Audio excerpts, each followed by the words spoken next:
The first frost of October had hardened the gravel lot behind the Iron Gospel into a sheet of gray glass, and the man sleeping against the cinder-block wall did not stir when the security light buzzed on above him. He lay on a flattened cardboard box, a wool blanket pulled to his chin, one boot missing its lace. His breath came slow and shallow, a thin white ribbon in the cold. Somewhere inside the bar, a jukebox died mid-song, and a chair scraped, and the quality of the silence afterward changed. A heavy steel door opened a foot, then stopped. Sass. A wedge of warm, amber light fell across the gravel and found the sleeping man's face, and the woman holding the door went very still. She had seen 100 men sleep where they fell. This was different. The man's right hand, even in sleep, rested flat against a folded square of canvas tucked beneath the blanket, the way a soldier guards a thing he will not lose. On the canvas, stitched in thread, gone pale with age, was a single word she could not read from the doorway. She did not call out. She did not move him. She let the door close without a sound and stood inside the dark hallway, with her heart going hard against her ribs. And she did not yet know that the man on the cardboard would change every storefront on the block before the month was out. Her name was Delia Marsh, and she had owned the Iron Gospel for 19 years. She was 54, lean and quick, with gray threaded through a dark braid that hung to the middle of her back and forearms, corded from a lifetime of hauling kegs. Her late husband had built the bar out of a failed transmission shop, and when he died, she had kept it open out of stubbornness and grief in equal measure. The Iron Gospel was not a famous place. It sat at the dead end of Halstead Cut, a short industrial spur of brick fronts and chain link, where a welding supply and a tire shop and a shuttered laundromat made up the whole of the block. The men who drank there rode old machines and worked with their hands, and they called Delia by her first name and meant it as respect. She went back to the bar and poured herself 2 fingers of rye she did not drink. The man outside had not been there at closing 2 nights. Before she was certain of that, he had appeared sometime in the small hours and settled against her wall as though he had measured the spot for shelter from the wind. In the morning, when she came down to take delivery of the beer, he was gone, and the cardboard was folded and tucked behind the dumpster where the rain would not ruin it. A man who folds his own bed, she thought, is a man who still keeps a code. The next night she watched for him.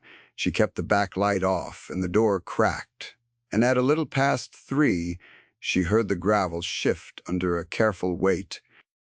She did not go out. She watched through the gap as he laid the cardboard down, smoothed it flat, and lowered himself with the slow deliberation of a body that hurt. He was perhaps 45, though hardship had added years to his face.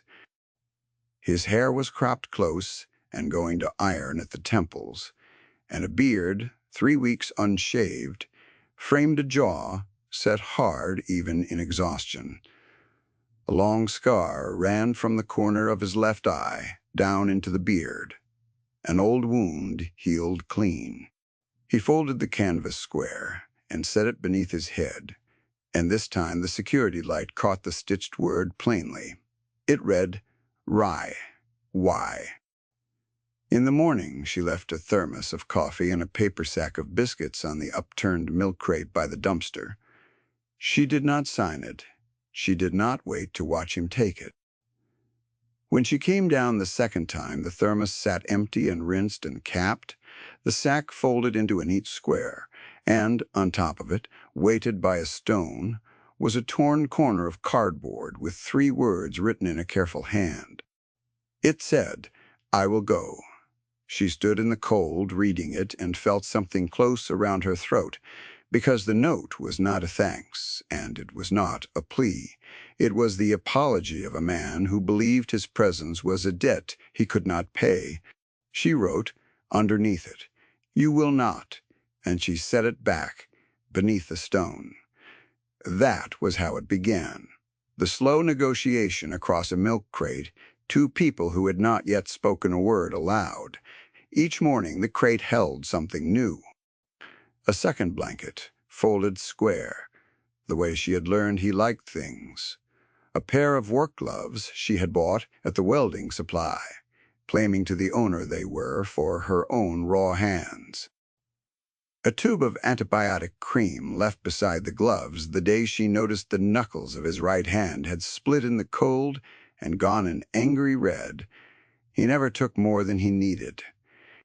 The morning she left a 20 folded under the stone, it was still there at noon untouched, and beneath it in his careful hand were two words, "Not money." She understood. Money was charity, and charity was a thing he could not carry. A blanket was shelter, and shelter was a thing the cold made honest. She stopped leaving money. She kept leaving warmth.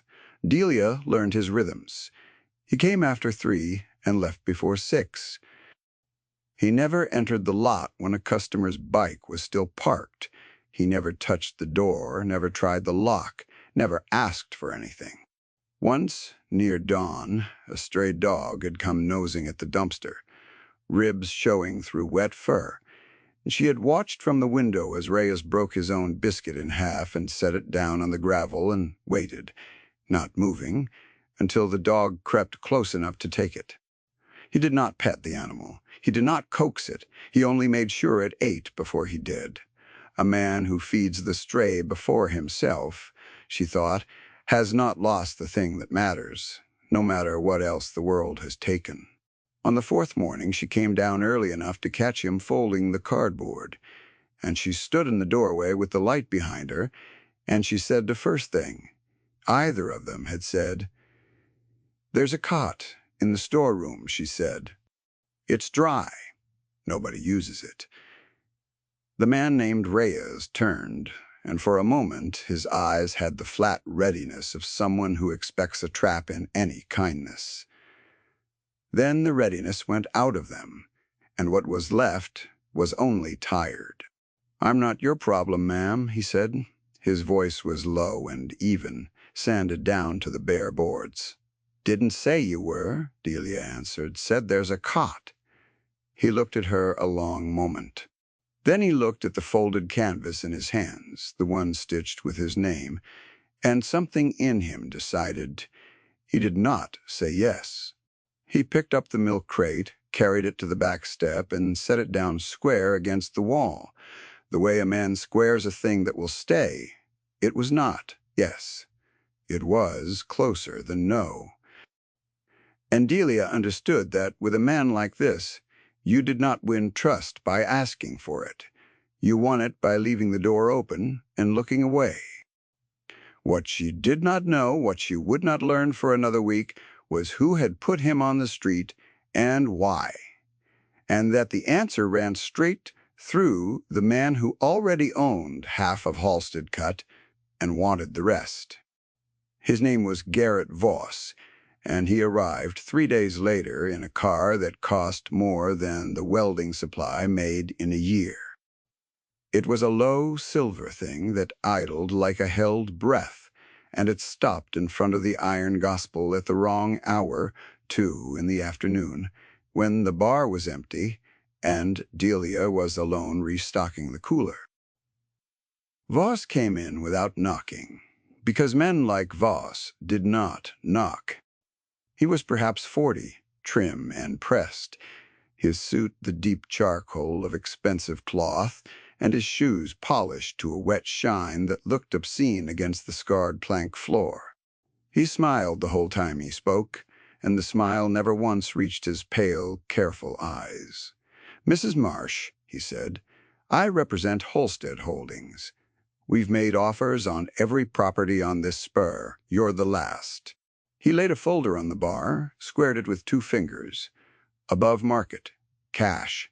30 days. You'd be a fool to refuse." And you don't strike me as a fool. Delia did not touch the folder. This block isn't for sale, he said. Voss's smile did not waver. Everything's for sale. The question is only the price and the pressure. He let the second word sit there, a beat too long. Then he straightened the folder again, though it had not moved, and Delia noticed that his hands were perfectly steady, and that steadiness frightened her more than any threat could have. I'll leave this. Read it. The offer is generous. The alternative is not. He did not finish the sentence. He turned and walked out into the flat afternoon glare, and the silver car pulled away without a sound. And Delia stood holding a cold bottle she did not remember picking up. That night, she told no one. Still, she could not stop seeing the way Voss had said pressure, and she could not stop thinking about the man, asleep against her wall, and somewhere in the dark hours the two facts moved toward each other in her mind. She came down at 4, and Reyes was on the cardboard, awake, sitting with his back to the cinder block and his knees drawn up. He did not pretend to be asleep. He looked at her, and something in his face had already read the worry in hers. A man came today, she said, suit silver car. Halstead Holdings Reyes was quiet for a long moment. Then he said, Gerrit Voss. It was not a question. The cold went down Delia's spine in a slow line. You know him? I know what he does, Reyes said. He looked out at the dark mouth of the lot. I had a place. 4 blocks over on Quarry Street, a repair shop. Small, mine. He said the word mine, the way another man might say the name of someone he had buried. Voss bought the block around me. Then the inspections started. Code violations I'd never heard of. A lien I couldn't trace. By the time I understood it was happening, it had already happened. The bank, the city, the paper, all of it pointed the same direction, and the direction was out. He turned the canvas square over in his hands. I lost the shop in March. Lost the apartment over it in May. I've been on the cut ever since because it's the one block he doesn't own yet, and I wanted to see it stand. That shop, Delia said quietly. How long did you have it? 11 years, Reyes said. Built it with the money I came home with and the rest. On a note I paid off 2 winters ago. The day I burned that note, I thought I was done owing anybody anything. He gave a short breath that was not a laugh. Turned out, a man can take a thing you've already paid for. Turned out. Paid for doesn't mean what I thought it meant. He looked down at his hands, the split knuckles, the grease that never fully washed out of the creases. First few weeks after, I'd still wake up at 5 and reach for my coveralls.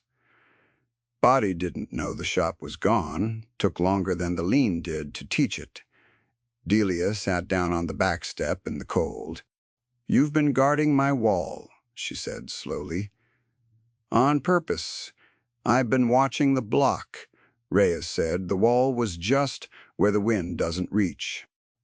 He did not meet her eyes when he said it, and she understood that the two things were the same thing, and that this broken-down man had appointed himself the silent sentry of the last free corner of Halstead Cut, asking nothing, because it was the only thing left that he could still choose to protect.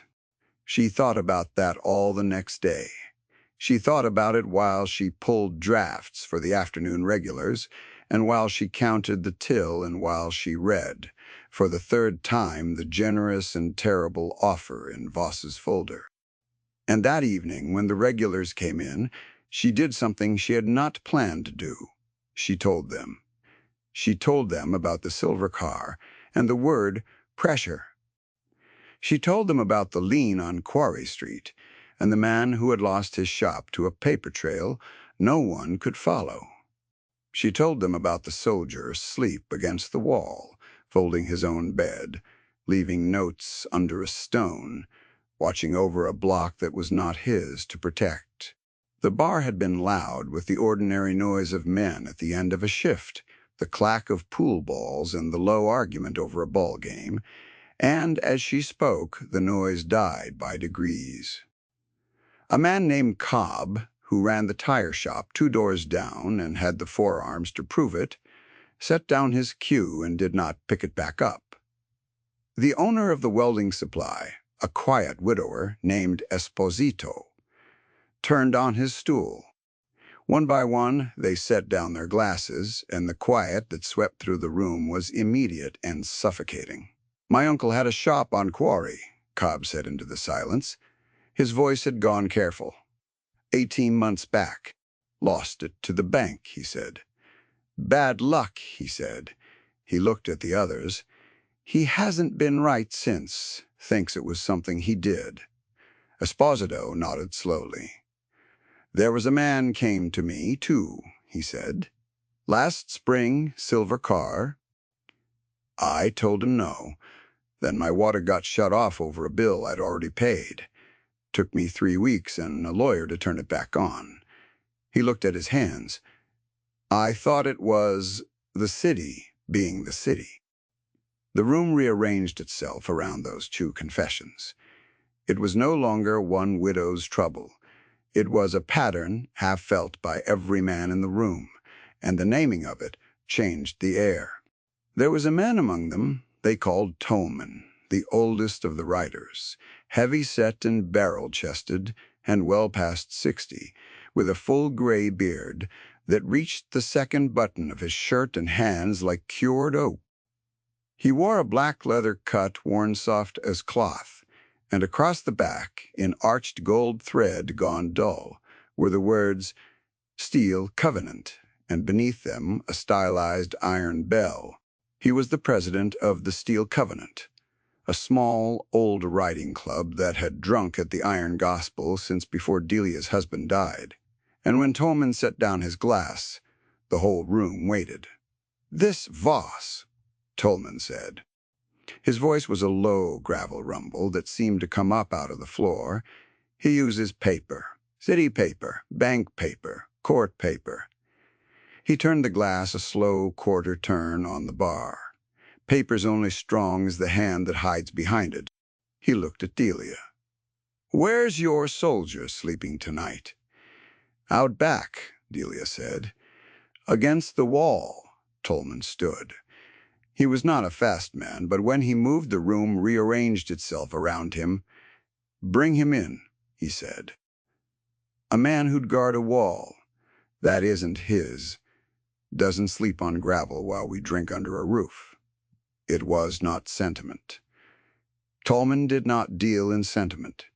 It was a verdict, and the difference between the 2 was the whole of the man. They brought Reyes in. He came reluctantly, the canvas square in his hand, and he stood inside the heavy steel door with the warmth and the noise and the smell of the place, stale beer and cigarette smoke and old leather washing over him like something he had forgotten existed. The writers looked at him, and he looked at them, and Tolman crossed the floor and stopped in front of him and looked at the stitched name on the canvas. "Reyes," Tolman said. "First or last?" "Both," Reyes said. "It's all I kept." Tolman nodded slowly, as though that answer told him everything. "You served," he said. "2 tours," Reyes said. "Then I came home and fixed engines until a man in a silver car decided he wanted my street." He said it flat, without self-pity, and that flatness was its own kind of dignity, and Tolman heard it. "Sit down," the old man said. "Eat something. We're going to talk about Garrett Voss." And Reyes, who had not sat at a table among men in 8 months, sat down, and the canvas square stayed in his lap, and across the bar Delia watched a thing she had stopped believing in begin to happen. What followed was not a plan made of fists. The Steel Covenant were old men, most of them riders who knew the difference between noise and force. They had a member they called Pinwheel, lean and watchful and barely 30, the youngest by decades, who fixed the bar's books and the club's computers, and had the unhurried patience of a man who has learned that information is the only weapon that never jams. Warrer Tolman set Pinwheel on Voss the way another man might set a dog on a scent. "Find the hand behind the paper," Tolman told him. "Don't break a law to do it. We don't need to. Men like Voss break enough on their own. We just have to find where." It took Pinwheel 9 days. In those 9 days, the block did not stand still. Voss sent his folder again, this time by courier, with the 30-day window narrowed to 20. Then a city inspector appeared at the Iron Gospel, a tired man with a clipboard who did not meet Delia's eyes, and cited her for a fire code violation on an exit door that had passed inspection every year for 19 years. The fine was small. The message was not. The inspector lingered after he had written the citation, turning his pen over in his fingers, and for a moment Delia thought he might say something. He looked at the exit door, then at the floor, then at the clipboard. "Door's fine," he said finally, low almost to himself. "Door's been fine 20 years. Then he tore off her copy, handed it across, and walked out fast, a man doing a thing he had been told to do, and hating the hand that told him. Delia watched the city car pull away and understood that even the machine Voss had built ran on people who knew, somewhere underneath, that it was wrong. That night, Reyes, who now slept on the storeroom cot and rose before dawn to sweep the lot, whether anyone asked him to or not, stood looking at the citation pinned to the corkboard and said very quietly, "This is how it started for me. Small. Then it isn't small." "I know," Delia said. "He's not testing whether you'll sell," Reyes said. "He's building a file, inspection by inspection, so that when he takes it to the city, the paper says you were the problem all along. By the time anyone looks, the story's already written." He turned from the corkboard. "That's the part that beat me on Quarry Street. Not the money, the story. He owned the story before I knew there was one." "Then we'll find out who's writing it," Delia said. Pinwheel found it on the 9th day. He came into the bar at noon with a folder of his own, thinner than Voss's, and far more dangerous, and he laid it on the table where Tolman and Delia and Reyes sat. He did not gloat. He laid out what he had found the way a surgeon lays out instruments, one fact at a time. He had not broken a single law to find it, and he made a point of saying so before he began, because Tolman had told him to and because it mattered. Every document was public, he said, if you knew which county office held it and were willing to spend 9 days walking from one to the next. The shell companies were registered with the Secretary of State.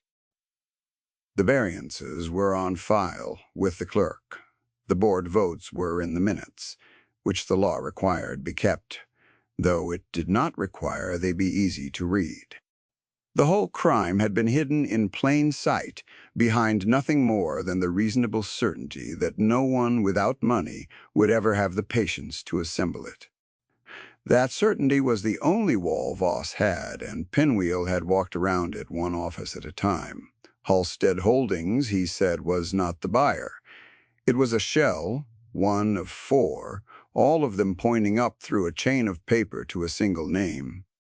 That name belonged to a man who sat on the city's zoning appeals board, the same board that approved the variances, the same board that had 11 days earlier quietly rezoned all of Halstead Cut from light industrial to mixed-use commercial, a change that tripled the land value the instant it was signed and that had not been posted for public comment, as the law required, on any board the public could find. Voss was not buying cheap industrial lots. He was buying property he had already arranged to make valuable, using a vote he himself had helped cast. The inspections, the liens, the pressure, all of it was the engine that drove owners out at industrial prices days before the commercial value became public. It was not aggressive business. It was fraud, and it was a crime, and it had a paper trail, and the paper trail had a name. Tolman looked at the name for a long time. Then he closed the folder. Quarry Street, he said. Was Reyes the only one? No, Pinwheel said. 11 properties, 11 owners, all pushed out the same way in the last 2 years. All of them think they just had bad luck. He paused. They didn't.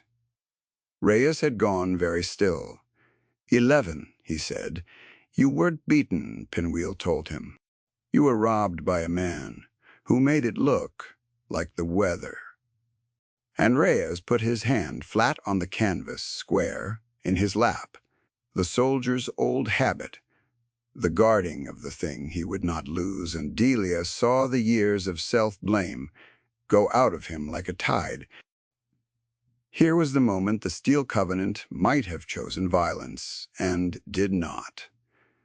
Tolman could have sent a dozen riders to Garrett Voss's glass office to make the man afraid in the simple physical way. He chose something colder and more complete.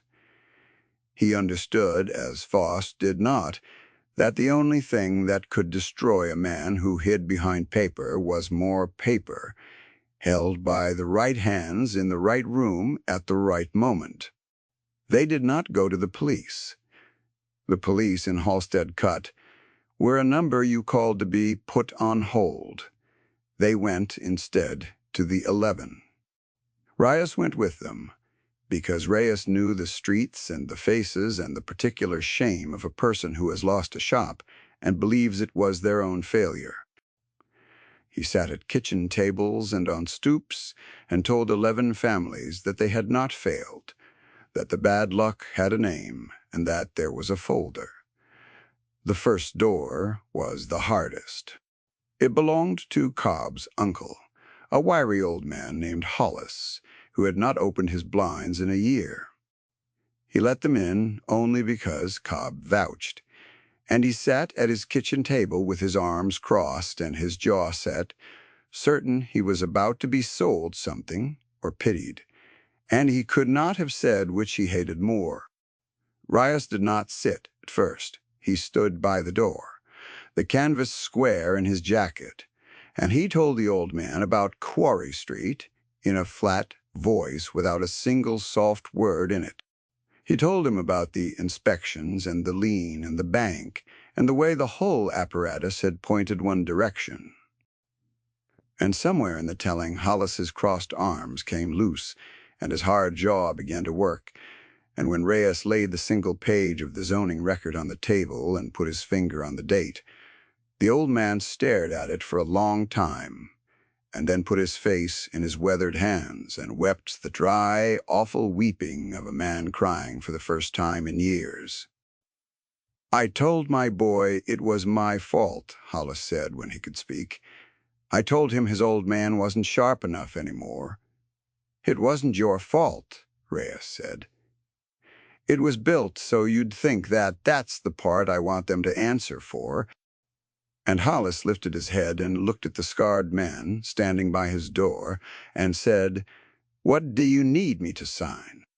It went that way down the block and the next block over. 11 doors, 11 kitchen tables, 11 people who had carried a private failure for 2 years, setting it down all at once. One by one, the 11 agreed to sign affidavits. 11 sworn statements, dated and witnessed, each one a single thread, and Pinwheel braided them together with the zoning records and the shell company chain into a thing that could not be untied. Voss felt it coming. The way a man in deep water feels the cold rising, the inspection stopped. The courier stopped. And on a gray morning at the end of the month, when Voss came himself to the Iron Gospel for the last time, expecting to find a frightened widow ready to sign, He found instead the bar full at an hour it had no business being full, the Steel Covenant at the tables, Delia behind the bar, Pinwheel with his folder, and a man he had last seen on Quarry Street standing square inside the heavy steel door with the morning light behind him. Voss stopped 2 steps in. His careful eyes moved across the room and did the arithmetic, and the arithmetic came out wrong. "Mrs. Marsh," he began, and his voice was still smooth, still certain, "I don't know what this is, but my offer—" "Your offer is withdrawn," Tolman said from the head of the table, and the gravel of his voice filled the room. He did not stand. He did not raise his hand. "Sit down, Mr. Voss." Voss did not sit. "I don't think you understand who I am." "We understand exactly who you are," Pinwheel said, and opened the folder. He did not shout. He read. He read the 4 shell companies and the single name behind them. He read the rezoning that had not been posted. He read the dates, the votes, the variances. He read the 11 names of the 11 owners, and the dates each had been pushed out and the prices each had been paid, days before the value tripled. He read it all in a flat, unhurried voice, and with each fact the smoothness drained out of Garrett Voss's face like water out of a cracked glass, until the man who had said the word pressure with such steady hands was standing in the middle of a biker bar with his hands shaking and nothing left to hide behind. He read the name of Hollis, who had told his son it was his own fault. He read the name of Esposito, whose water had been shut off over a bill already paid. He read the address of the repair shop on Quarry Street and the date the fraudulent lien had been filed against it, and at that one, Voss's eyes moved against his will to the scarred man standing in the doorway, and then moved away fast as though the looking cost him something. The room did not make a sound. The Steel Covenants sat at their tables with their leather and their stillness, and none of them rose, and none of them needed to, because the reading was doing the thing that fists could not. It was making the man small in front of witnesses. It was taking the story he had owned and turning it inside out so that everyone in the room could see the seams. "This is going 3 places this afternoon," Pinwheel said, and closed the folder. "The State Attorney General's Public Corruption Unit, the newspaper that's been trying to write about the zoning board for a year, and the 11 Families attorney who is filing this morning." He set the folder down and squared it with 2 fingers, the exact gesture Voss had used on Delia's bar, and the echo of it landed like a slap. "You built a story, Mr. Voss. We just wrote a better one, and ours is true." For a moment Voss said nothing. His mouth opened and closed. The room watched him. Understand that the suit, the car, the connections, the board seat, every armor he had ever worn had become weightless all at once. He looked at Delia, and his certainty curdled into something small and pleading. "I can fix this," he said, and his voice cracked on the word fix. "Whatever you want, the block stays yours, all of it. I'll withdraw the rezoning. I'll do it today." "It's already withdrawn," Pinwheel said. "Posted for public comment this morning. By you, technically, I had your login. He let that sit. You'll want to call your attorney before the Attorney General calls you."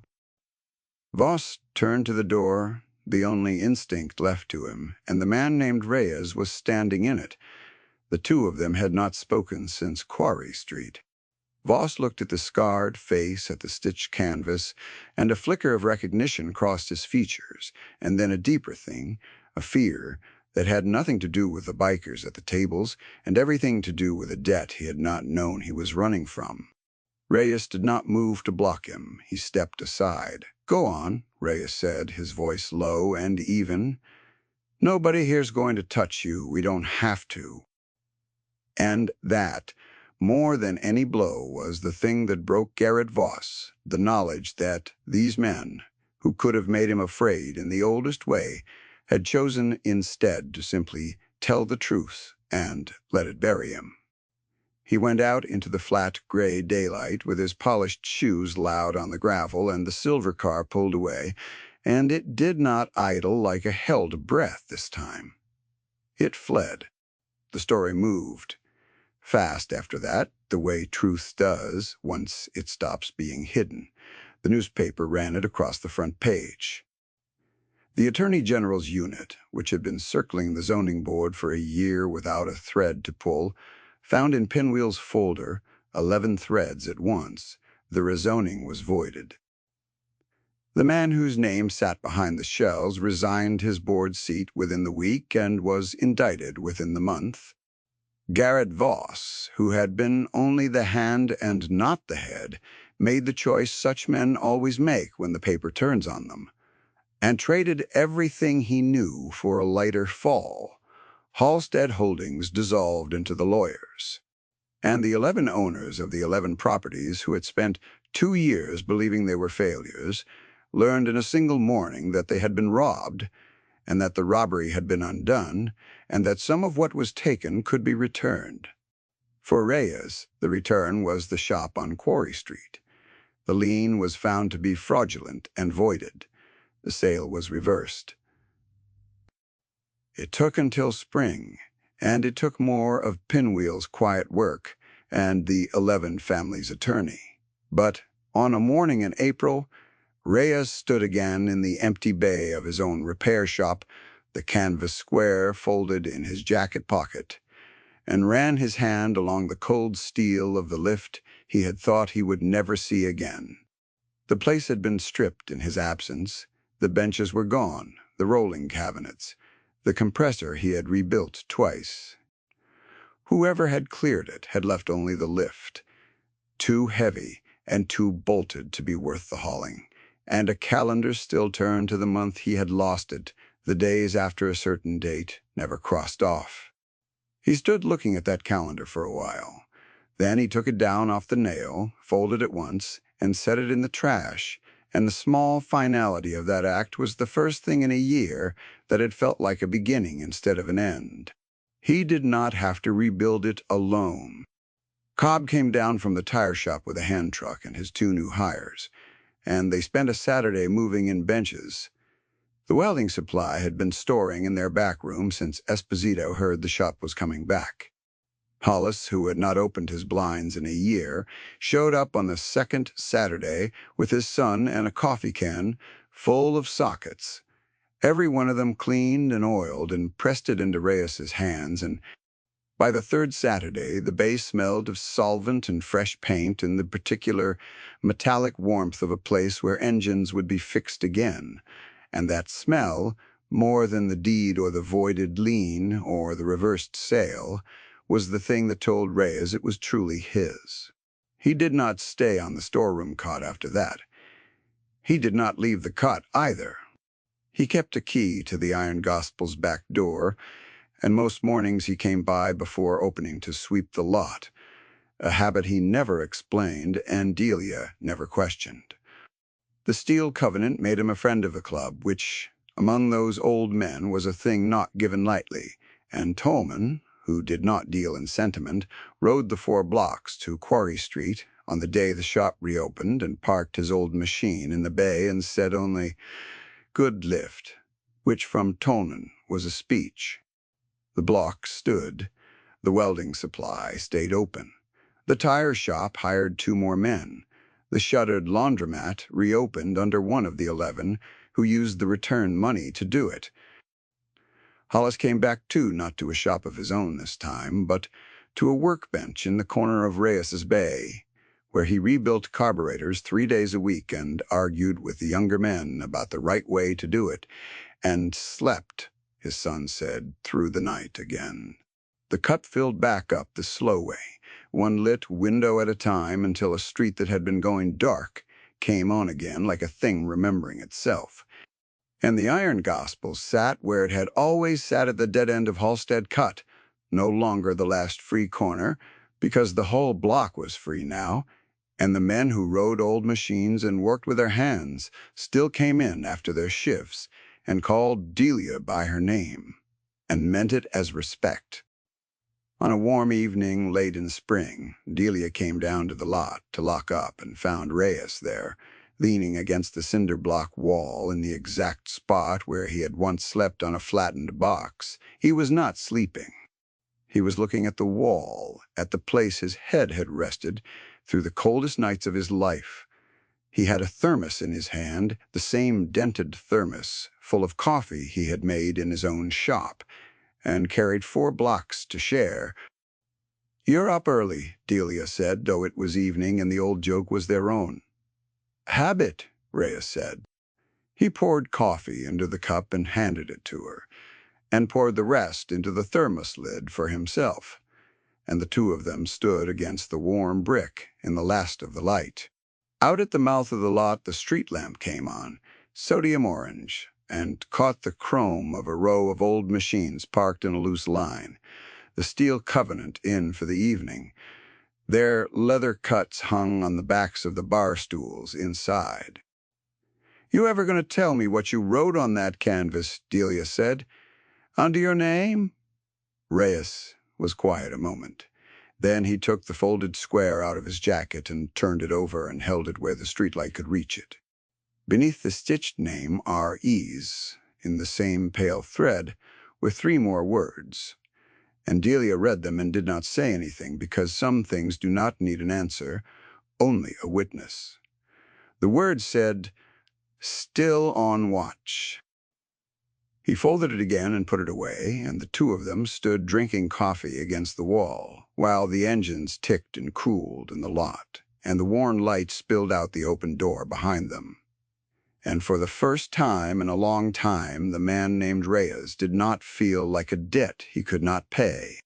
He felt like a man standing on his own block among people who would not let it be taken, who had not asked who he was before they decided he was theirs. If this story warmed something in you, the way an open door warms a cold lot, take a moment to let the people on your own block know they are not alone. And if you would, leave a word below and ride with us a while longer. Thank you for listening.